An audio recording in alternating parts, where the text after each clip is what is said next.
सुखदेव गोस्वामी राजा परीक्षित से कहते हैं, राजन, जिसको ये पता चल जाए कि अब मरना है वह जितासन जित श्वास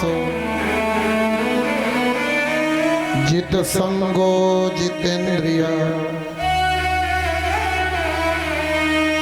भगवान की कथा को सुने, आसन एक होना चाहिए। बैठ गए ना तो बैठे रह गए। जब तक कथा चले आसन को छोड़ना सच्चे श्रोता का काम नहीं है। आसन की सिद्धि डायरेक्ट नहीं हो सकता, धीरे धीरे आदत बनाओ। घर में भगवान के सामने बैठने की आदत डालो। भगवान के सामने बैठने की आदत डालो। 5 मिनट, 10 मिनट, फिर 15 मिनट, फिर 20 मिनट, फिर आधा घंटे, धीरे धीरे 1 घंटे। एक दिन ऐसी गति आ जाएगी आपकी कि जब भगवान के सामने बैठ जाओगे ना, कितना भी समय बीतेगा आपको कम लगेगा थोड़ी देर और बैठ लिए होते तो आनंद हो जाता। आसन की सिद्धि,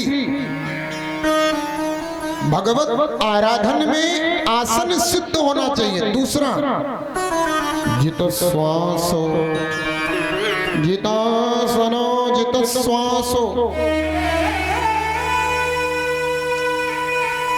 जितने लोग बैठे हैं मेरे समेत, हम सब की एक एक श्वास तय है।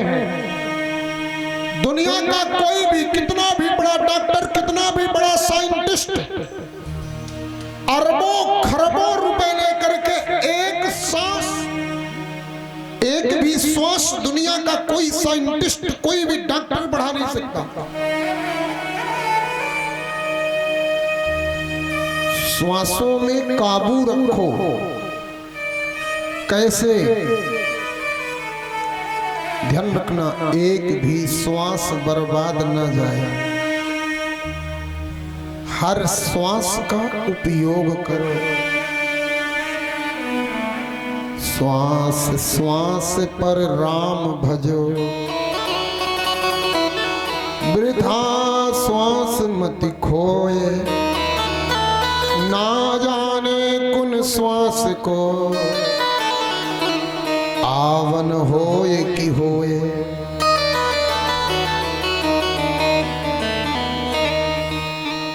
सांस रुक जाएगी चलते चलते,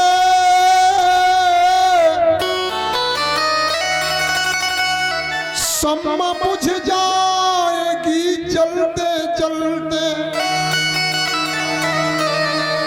दम निकल जाएगा आदमी का, क्या भरोसा है इस जिंदगी का। क्या भरोसा है इस जिंदगी का।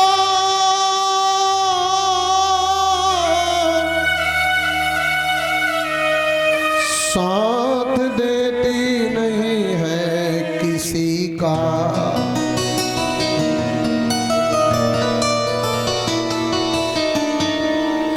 श्वास श्वास पर राम भज। हर श्वास में भगवान का भजन करो, एक भी श्वास बर्बाद न जाए। अंतिम समय में आप चाहोगे जीवन की कमाई दे करके एक श्वास बढ़ा लो, नहीं बढ़ेगी। आज से ही उपयोग करो। और तीसरी बात कहा है, जित संगो। अच्छे लोगों की संगति में बैठो। क्यों? क्योंकि संग का रंग बहुत जल्दी चढ़ता है। सेंट बेचने वाले के साथ में सेंट खरीदो मत, केवल घूम लो, खुशबू फ्री में मिलेगी। सेंट बेचने वाले के साथ में केवल घूम लो, खुशबू फ्री में मिलेगी और इतनी खुशबू मिलेगी केवल घूमने से कि दिन भर आप बिना सेंट के महकते रह जाओगे, बिना सेंट के महकोगे। शराबी के साथ बैठ लो, 10 पियक्कड़ बैठे हो और उन पियक्कड़ों की जमात में आपो बैठ जाओ। आप भले बोतल में हाथ न लगाओ, पियक्कड़ में नाम आपका भी चढ़ेगा। संग दोषम विवर्जितः। दूसरी बात, आप अगर भगवान से प्रेम करना चाहते हो ना, आप अगर भगवान से प्रीति लगाना चाहते हो, ठाकुर जी से प्रेम करना चाहते हो, तो आप उसी के पास बैठो जो भगवान से प्रेम करने वाला हो। छाड़ी मन हरि विमुखन को संग, जाके संग कुमति उपजत है, पड़त भजन में भंग। छाड़ी मन हरि विमुखन को संग। जीवन का नियम बना लो, दुष्टों की संगति छोड़ो, अच्छे लोगों की संगति करो। और अंतिम में क्या कहा? जितेंद्रिय, इंद्रियों में काबू रखो, इंद्रियों को मतवाली मत होने दो। राजन, जिस मनुष्य का मृत्यु निश्चित हो गई वह भगवान की कथा सुने, भगवान का कीर्तन करे, भगवान का नाम स्मरण करे, गुण लीला धाम का स्मरण करे, आसन सत्य करे, श्वास में काबू पाले, संग दोष से बचे, इंद्रियों में काबू पाले, मेरे भगवान उसे अपना बना लेते हैं। अंत में एक बड़ी सुंदर बात कहा, स्थूले भगवते रूपे मनः संधारयेद्धिया। भगवान का हर जगह दर्शन करो। भगवान मंदिर में है, मंदिर में तो बाहर कौन है? आप जब तक भगवान को मंदिर के अंदर देखोगे ना, तब तक समझ लेना कि आपकी भक्ति श्रेष्ठ नहीं है।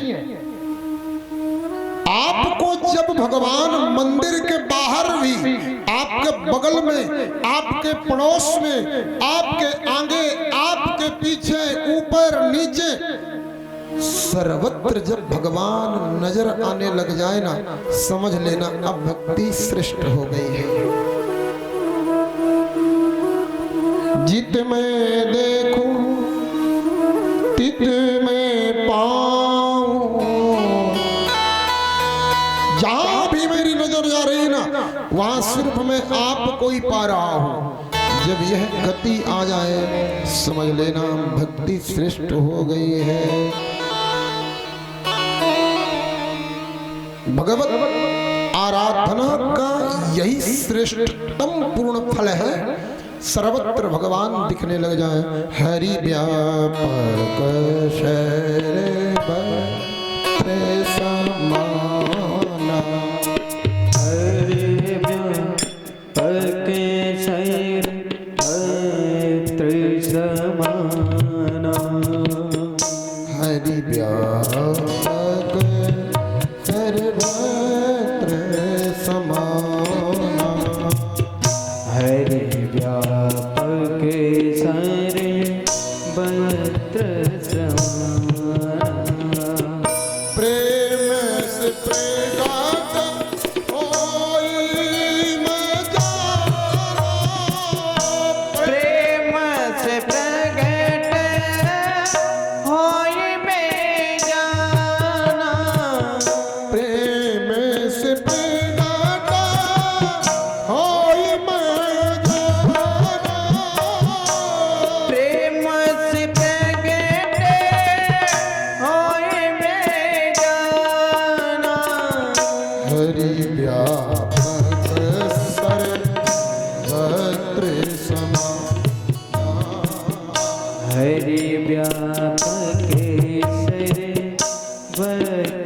समाना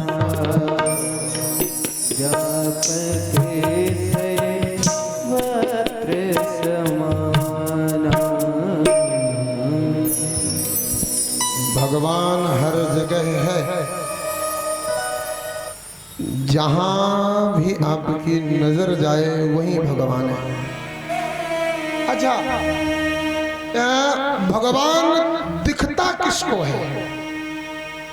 बोले जिसकी नजरों में प्रेम का चश्मा लग गया, भगवान उसको दिखने लग जाता है। या कि निर्मल मन जन सो मोहि पावा, निर्मल मन जन सो मोहि पावा, निर्मल मन जन सो मोहि पावा, निर्मल मन जन सो मोहि पावा, मोहि कपट छल चित्र न भावा, मोहि कपट छली चित्र न भावा, मोहि कपट छल चित्र न भावा, मोहि कपट छली चित्र न भावा, निर्मल जन सो मोहि पावा। भगवान किसको मिलते हैं? जिसकी नजरों में प्रेम का पर्दा लगा है। ध्यान से सुनना, या जिसका मन निर्मल हो। एक बार मुझे ध्यान से सुन लेना, एक बार दूध ने आवाज लगाया पानी से, अशोक भैया,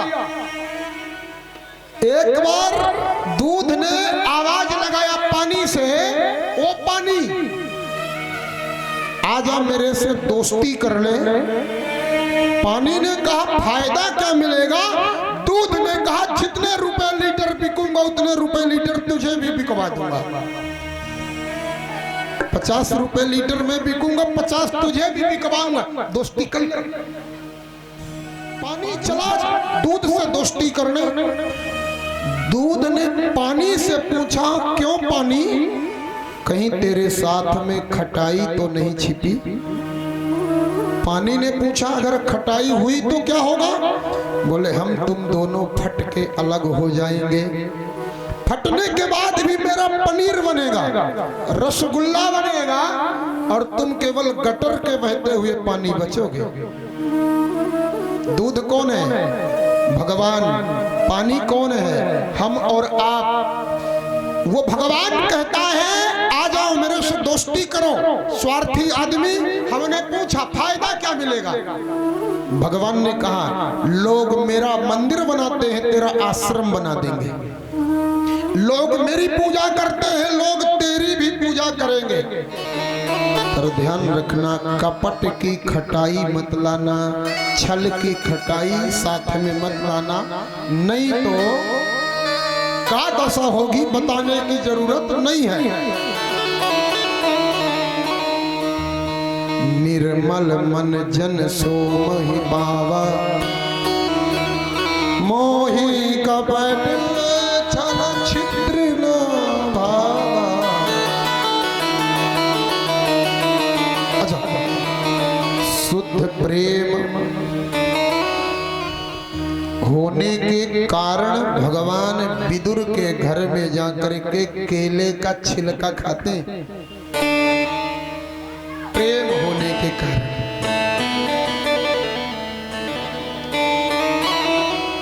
विदुर के घर में भगवान केले का छिलका खाते हैं, स्वयं मेरे प्रभु।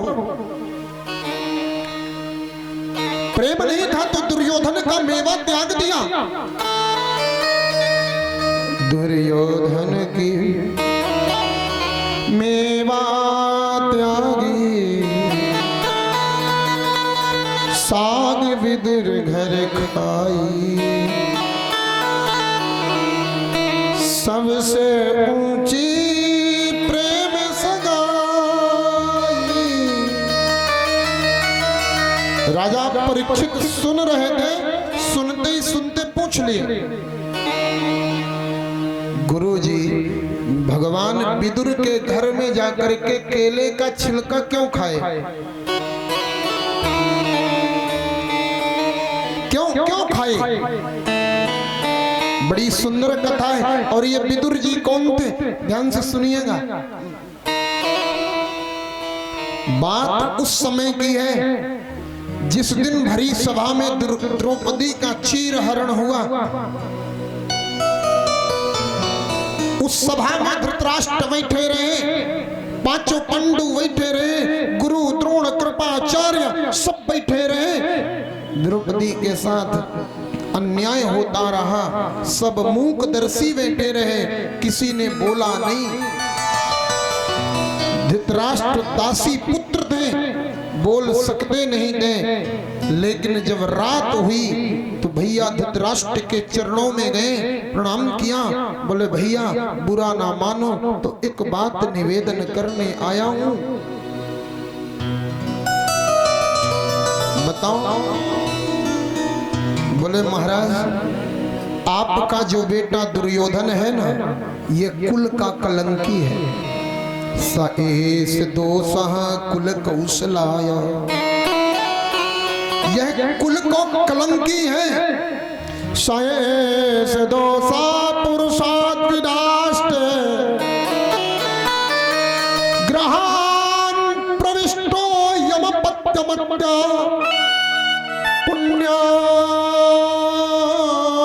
कृष्णात् विमुखो गतश्री त्यजास्तु सैचम कुल कौशलाय। आपका बेटा अन्यायी है, उस द्रौपदी के साथ अन्याय किया, भरी सभा में निर्वस्त्र किया, और आप उस सभा में बैठे बैठे देख रहे थे, आपको शर्म नहीं आती? अरे बाहर की आंखें फूटी हैं, क्या इस हृदय की आंखें फूट गई? बाहर अंधे हो क्या भीतर भी अंधे हो गए? हर मनुष्य के पास 4 आंखें होती है, हर मनुष्य के पास 4 आंखें हैं।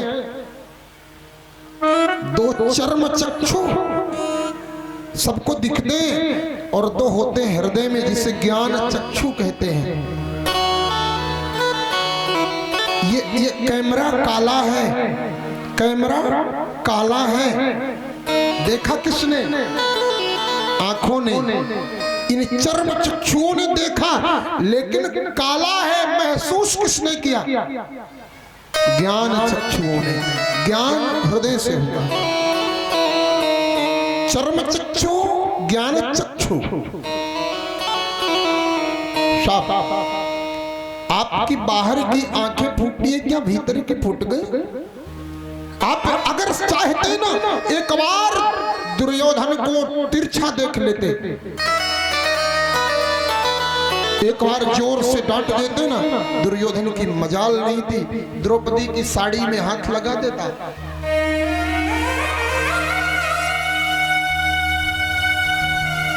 आप तमाशा देखते रह गए। ये बात खड़ा खड़ा दुर्योधन चोरी चोरी सुन रहा था।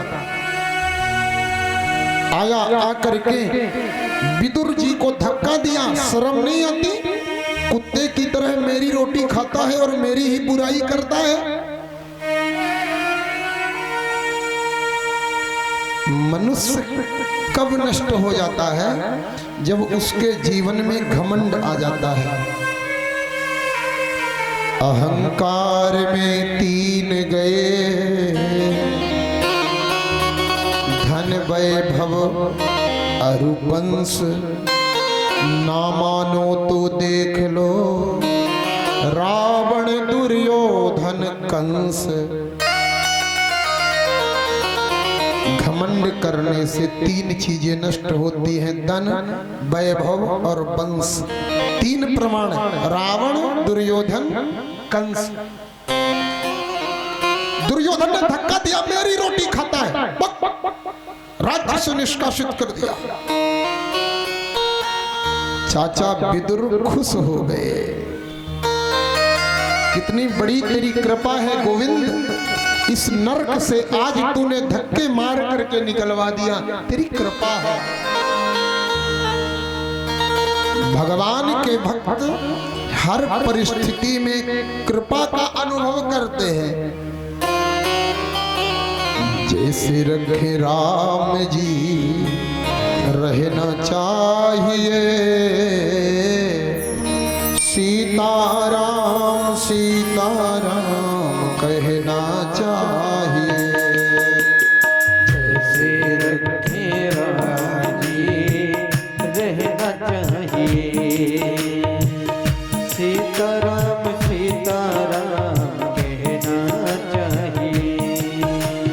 जैसे रखे राम जी रहना चाहिए, जैसे रखे राम जी रहना चाहिए, सीताराम सीताराम कहना चाहिए। ओ सीताराम सीताराम कहना चाहिए। श्री हरि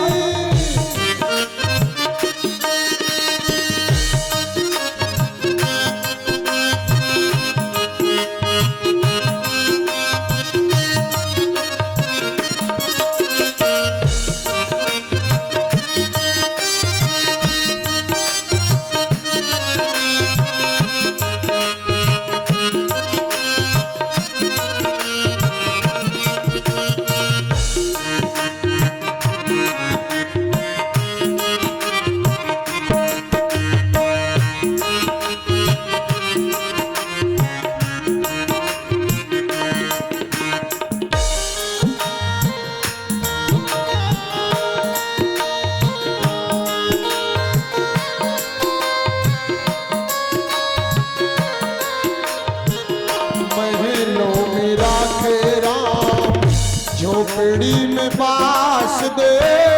महलों में राखे राम, झोपड़ी में बास दे। महलों में राखे राम, झोपड़ी में बास दे। महलों में राखे राम, झोपड़ी में बास दे। महलों में राखे राम, झोपड़ी में बास दे। महलों में राखे राम, झोपड़ी में बास दे। धन्यवाद निर्विवाद कहना चाहिए, धन्यवाद निर्विवाद कहना चाहिए। जैसे रखे राम जी रहना चाहिए, जैसे रखे राम जी रहना चाहिए। सीताराम सीताराम कहना चाहिए, सीताराम सीताराम कहना चाहिए। जैसे रखे राम जी रहना चाहिए, जैसे रखे राम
सीताराम सीताराम कहना चाहिए, जैसे रखे राम जी रहना चाहिए। चाहे सुख दे चाहे दुख दे, हर स्थिति में उनका धन्यवाद करते रहिए, आनंद में रहोगे। विदुर जी को धक्का मार के निकाला ना तो भगवान का धन्यवाद अर्पण किया। आपकी कृपा है मेरे प्रभु, आज आपने दुष्टों के बीच से धक्का मार के निकलवा दिया। चाहते तो रोते, धन्यवाद कह रहे हैं। भगवान को साधुवाद दे रहे, दुष्टों की संगति से आपने दूर किया। भल बरवास नरक करता था, दुष्ट संग जन दे विधाता। आपने बड़ी कृपा किया। जब महाराज निकाला ना, विदुर रानी जी को साथ में लिए और जाकर के कदली वन में केले के खंभों से, केले के पत्तों से कुटिया बनाया, पर्ण कुटी बनाया और वहीं पर ठाकुर जी का एक छोटा सा मंदिर बनाया। मंदिर में अपने ठाकुर जी को बैठा करके भगवान का पूजा सेवन नित्य यजन करते हैं ठाकुर जी की प्रसन्नता के लिए। कदली वन में पर्णकुटी बना करके महात्मा विदुर रहने लग गए। एक दिन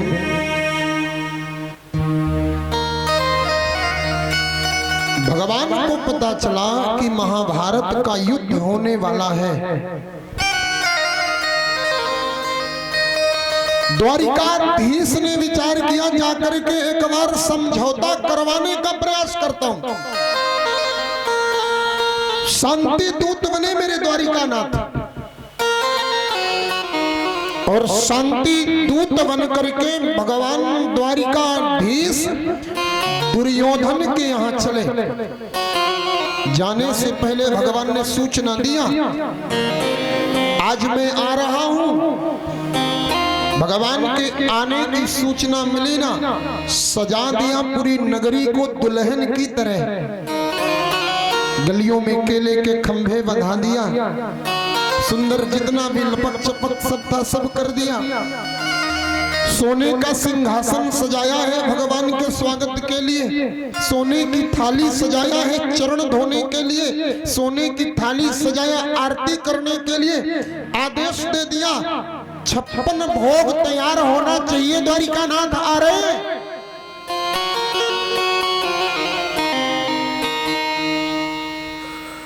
महाराज गलियों में 10 फीट रास्ते में ना गुलाब का फूल बिछवा दिया 2 फीट ऊंचा।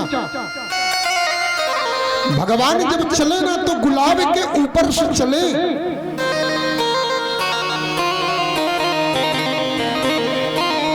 जब नगरी को सजता देखा ना, विदुर जी ने पूछा किसी से, भैया ये नगरी दुल्हन की तरह क्यों सज रही है? बोले द्वारिकाधीश आने वाले हैं।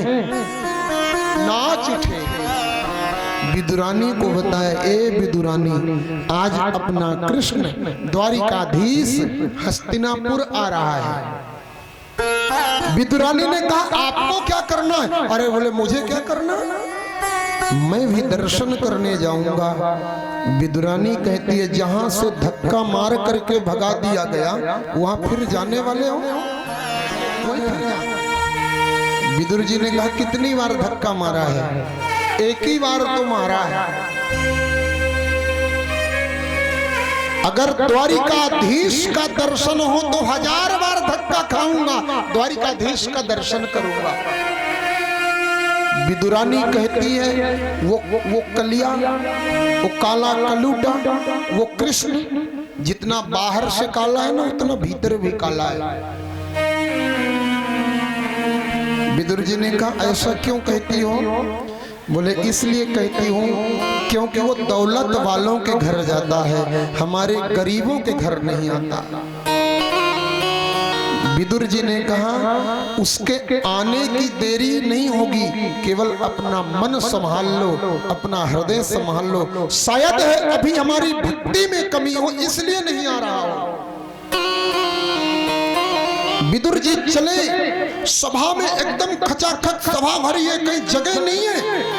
सबसे पीछे जाके दुबक करके बैठ गए, सबसे पीछे बैठे हैं छिप करके। एक डर यह भी था कहीं दुर्योधन देख लिया तो भगा देगा, इसलिए पीछे छिप करके बैठे हैं। ध्यान से सुनना, भगवान मेरे द्वारिकाधीश हस्तिनापुर में आए। ओहो, नगरी को देखा, भगवान मन मन में मुस्कुराने लगे। सारथी को कहा, ए सारथी, जिन गलियों में फूल बिछा है उन गलियों में रथ मत घुसेड़ना।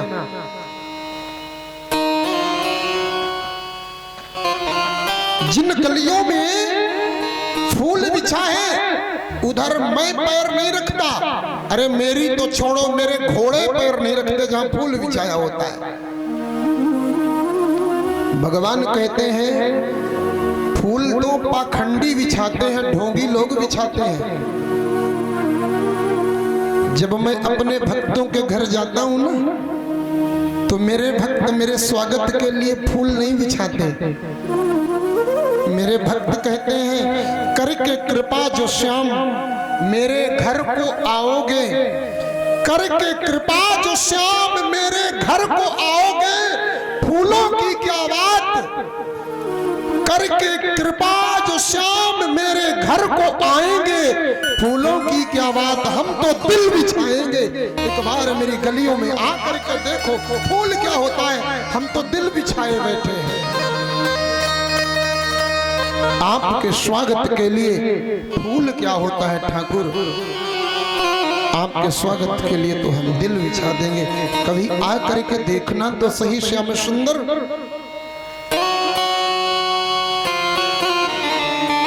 भगवान मेरे श्याम सुंदर प्रवेश किए, दरवाजे से फूल बरसाया जा रहा है। भगवान मन मन में मुस्कुराए, ये कैसा पाखंड है। सोने के सिंहासन में भगवान को बैठाया। एक बात बताऊं, वो सोने का सिंहासन मेरे द्वारिकाधीश को चुभ रहा था। क्यों? क्योंकि वहां सोने का सिंहासन था, हृदय में प्रेम नहीं था। सोने का सिंहासन भी द्वारिकाधीश को चुभ रहा है। बैठ गए, पैर धोया गया, आरती करी गई। भगवान ने कहा भैया दुर्योधन, तेरा काम पूरा हो गया हो तो कुछ कहना चाहता हूं। बोले बोलिए महाराज, बोलिए क्या कहना चाहते हैं। बोले एक बात बताओ, ये पांडव रिश्ते में तुम्हारे कौन लगते हैं? दुर्योधन कहता है पांडव रिश्ते में हमारे भाई लगते हैं। तो राज्य में आधा हिस्सा उनका हुआ कि नहीं? बोले नहीं। भगवान ने कहा 5 गांव दे दो। बोले नहीं दूंगा। बोले 5 घर दे दो।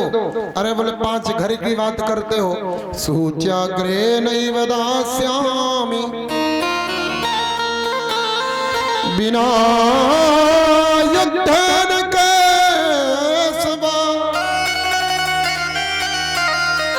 सुई के नोक के बराबर जमीन नहीं देंगे। ए भैया, भगवान को मानना जरूरी नहीं है। भगवान को मानना जरूरी नहीं है, भगवान की मानना जरूरी है। बाप को मानो न मानो, बाप की मानो। माँ को मानो या न मानो, माँ की मानो। भगवान को मानो या ना मानो, भगवान की मानो। दुर्योधन भगवान को खूब मानता है, लेकिन भगवान की बात नहीं मानता। भगवान ने कहा ठीक है भैया, मैं तो समझाने आया था, समझ जाओ तो ठीक है, नहीं समझो तो और ठीक है, मैं चला। ओहो, कहां चल दिए? मुझे द्वारिकापुरी जाना है। जी हाँ। दुर्योधन ने कहा आपके लिए 56 भोग मैंने बनवाया है, और 56 भोग कौन खाएगा?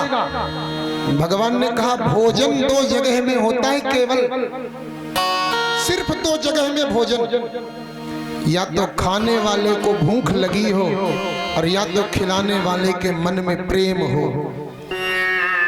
यहाँ ना तो खाने वाला भूखा है और ना खिलाने वाला प्रेमी है, भोजन कैसे हो? पीछे विदुर जी बैठे हैं, सबसे पीछे। अब उठ, आधे उठ जाए फिर बैठ जाए। विदुर जी ऐसा इसलिए करते हैं कि श्याम सुंदर सिर्फ आपकी एक नजर मुझ में पड़ जाए ना, मेरा जीवन निहाल हो जाए, एक नजर मुझ में पड़ जाए बस। जब भगवान ने कहा ना कि मैं जहां प्रेम होता है वहां भोजन करता हूं, विदुर जी कहते हैं एक बार मेरी कुटिया आकर के देखना श्याम सुंदर, प्रेम क्या होता है कुटिया में बताऊंगा। प्रेम महलों में नहीं मिलेगा, प्रेम तो कुटिया में मिलता है, झोपड़ी में मिलता है। एक बार मेरे घर चले आना श्याम सुंदर, प्रेम क्या होता है मैं बताऊंगा। और इतना कह रहे थे कि भगवान की नजरें विदुर की नजरों से मिल गई। दुनिया वालों को कह के बताना पड़ता है, दुनिया वालों को कह के बताना पड़ता, इसके बाद भी लोग नहीं समझते। भगवान को कहना नहीं पड़ता, वो तो आंखें पढ़ लेते हैं। नजरों ने नजरों से मुलाकात कर ली, नजरों ने नजरों से, आंखों से आंखें मिली, आंखों से आंखें मिली, सारी बात तय। नजरों ने नजरों से मुलाकात कर ली, लबों में खामोशी और सारी बात कर ली, बात तय। विदुर जी का निमंत्रण भगवान ने आंखों से स्वीकार कर लिया। दुनिया वालों को चिल्लाना पड़ेगा, कहना पड़ेगा, मेरे श्याम सुंदर मेरे राघव को कहने की जरूरत नहीं, वो तो सबके मन की जानता है, मन मन में बैठा है और मन की है जानत। प्रत्येक मन में बैठा और प्रत्येक मन की जानता है वो श्याम सुंदर। भगवान ने कहा ए दुर्योधन, आज भोजन नहीं करूंगा। बोले क्यों? आज मेरा निमंत्रण है। कहां? बोले आज मेरा चाचा विदुर के यहाँ निमंत्रण है। आहा, विदुर जी नाच उठे, दौड़े दौड़ेंगे, ए विदुरानी, ए विदुरानी, आज अपना श्याम सुंदर अपने घर आने वाला है। विदुरानी के पास कोई शब्द नहीं बचे थे, केवल प्रेम के आंसुओं की धारा बह रही थी, बस नेत्र से अश्रुधार प्रवाहित हो रही। विदुर जी कहते हैं आप तैयारी करो भगवान के स्वागत की, मैं बाजार जाता हूं, माखन मिश्री लेके आता हूं। विदुरानी जल्दी जल्दी नहाने के लिए स्नान घर में गई, नहाने लगी। इधर भगवान मेरे रथ लिए और विदुर जी की कुटिया में जा पहुंचे। कुटिया के बाहर आवाज लगाया, वो काकी काकी दरवाजा खोलियो, का वस्त्र पहना देगा। विदुरानी ने हाथ पकड़ा, आओ श्याम सुंदर, आओ ना, आओ ना। हाथ में लकड़ी का पट्टा लिया, आ जाओ बैठो। आपकी कुटिया है, आओ ना बैठो ना, यहाँ बैठो, यहाँ बैठो। भगवान बैठने लगे, नहीं यहाँ नहीं, ये जगह गंदी है, यहाँ बैठो। अब वहां बैठो, नहीं ये भी जगह गंदी है, नहीं यहाँ बैठ जाओ, ये भी जगह गंदी, खड़े हो जाओ, यहाँ बैठो ना, यहाँ बैठो, ये भी जगह गंदी, यहाँ बैठो, नहीं ये भी जगह गंदी। एक बात बताऊं, भगवान को बैठाने के लिए इस दुनिया में जितनी जगह है ना, सारी जगह गंदी है। भगवान को बैठाने के लिए इस दुनिया में केवल एक ही जगह है जो अच्छी है, और वो तुम्हारा दिल है, तुम्हारा हृदय है, तुम्हारा मन है। भगवान को हृदय में बैठा लो साहब। लकड़ी का पटा लेकर के खड़ी थी, भगवान को जमीन में बैठो, लकड़ी के पटा में खुद बैठ गई, लकड़ी के पटे में खुद बैठी, भगवान को जमीन में बैठाया। ठाकुर जी सोचे ऐसा स्वागत कभी कभी मिलता है। सोने का सिंहासन चुभ रहा था, जमीन में बैठा है, यहाँ आज मेरा श्याम सुंदर जमीन में बैठा। वो क्या कह रहा है, काकी भूख लगी है बहुत जोर से। ये कौन सा भगवान है? ये वही भगवान है जो राजमहल में 56 भोग को देख के कहता भूख नहीं, कुटिया में जाके कहता भूख लगी बहुत जोर से। विदुरानी कहती है काका गए हैं बाजार मक्खन मिश्री लेने, ला रहे होंगे। कन्हैया ने कहा इतनी देर रुकूंगा तो मेरे प्राण निकल जाएंगे, जल्दी कर। विदुरानी टोकरी उठाई, कदली वन में गई, टोकरी भर केला तोड़ करके लाई, बैठ गई सामने, भाव में इतनी बावरी हो गई, आंखें बंद कर लिया, आंखों से आंसू की धारा बह रही है। आज मेरा भाग्य कितना है, सौभाग्य कितना है, श्याम सुंदर मेरे घर में बैठे हैं। केले को छीला और छील करके केले का गूदा पीछे फेंका और छिलका भगवान के मुंह में दिया, लो ठाकुर खाओ। विदुरानी रो रही है और प्रेमाशक्त मेरे गोविंद रो रहे हैं। आंख इसके भी बंद, आंख उसकी भी बंद। विदुरानी छील छील करके केले का छिलका ठाकुर के मुंह में देती है और मेरा ठाकुर वो केले का छिलका खाता है। बहुत स्वाद है काकी, बहुत स्वाद है, बहुत मीठा है, बहुत मीठा है। फिर से छिलका दिया, फिर गूदा फेंका, छिलका दिया, गूदा फेंका, छिलका दिया, गूदा फेंका। ये प्रेम है साहब, प्रेम के वशीभूत होकर के भगवान केले का छिलका खाते हैं। यह लीला चल रही थी कि बीच लीला में विदुर जी आ गए। विदुर जी कहते हैं विदुरानी कन्हैया आए कि नहीं? अब विदुरानी की समाधि टूटी। विदुरानी कहती है कन्हैया आ नहीं गए, बहुत देर से आए हैं। स्वागत किया? हाँ किया। जब स्वागत की बात आई तो विदुरानी कहती है मैंने जमीन में बैठाया इनको, खुद पट्टे पे बैठी हूँ। कौन सा स्वागत किया मैं? कौन सा स्वागत मैंने कर दिया? आसन भी इनको नहीं दे पाई। विदुर जी ने कहा विदुरानी इतनी बाबरी हो गई, खुद लकड़ी के पट्टे पे बैठी है, जमीन पर भगवान को बैठाई है। विदुरानी कुछ खिलाया पिलाया कि नहीं गोविंद को? विदुरानी कहती है पता नहीं कब का भूखा ना टोकरी भर केला खा गया। विदुर जी ने कहा छिलका कहाँ फेंका है? मतलब पीछे पड़े हैं देख लो। विदुर जी ने कहा विदुरानी मैं बाद में देख लूंगा, एक बार तुम नहीं देखोगी क्या है पीछे?